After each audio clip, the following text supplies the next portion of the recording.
بسم الله الرحمن الرحيم. عن عوف بن مالك رضي الله تعالى عنه قال قال رسول الله صلى الله تعالى عليه وسلم: أتدرون ما خيرني رب الليلة؟ قلنا الله ورسوله أعلم. رواہ ابن ماجہ۔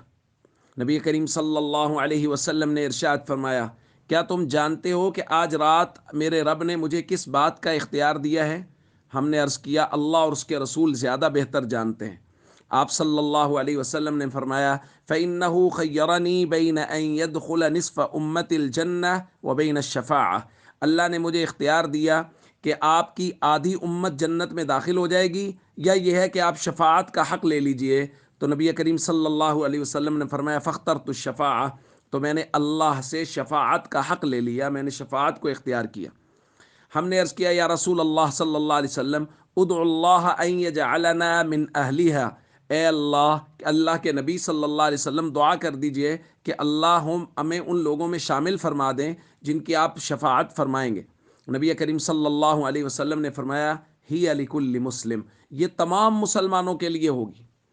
دوسری روایت میں نبی کریم صلی اللہ علیہ وسلم نے فرمایا، شفاعتی لأہل الکبائر من امتی، میری شفاعت میری امت کے کبیرہ گناہ کرنے والے لوگوں کے لیے ہوگی، یعنی جن سے کبیرہ گناہ ہو جاتے ہیں، اللہ مجھے ان کے لیے بھی اختیار دیں گے اور میں ان کے لیے شفاعت کروں گا۔ دوستو، ہمارے آقا صلی اللہ علیہ وسلم میں قربان جاؤں نبی کریم صلی اللہ علیہ وسلم کی رحمت اور شفقت پہ کہ نبی کریم صلی اللہ علیہ وسلم سارے مسلمانوں کے لیے اللہ سے شفاعت کا حق لیا حضور نے، اور نبی کریم صلی اللہ علیہ وسلم اس امت پر کس قدر رعوف اور رحیم اور حریص ہیں کہ نبی کریم صلی اللہ علیہ وسلم فرماتے ہیں کہ میں اس بات پہ خوش نہیں ہوا کہ آدھی امت جنت میں چلی جائے گی، بلکہ میں نے شفاعت کا حق لیا تاکہ ایک ایک امتی کی سفارش کر کے اللہ سے یہ منوا لوں کہ ہر امتی کو جنت میں لے جاؤں۔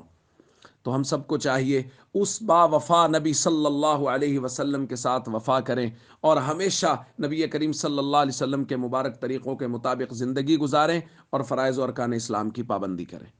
السلام علیکم ورحمۃ اللہ وبرکاتہ۔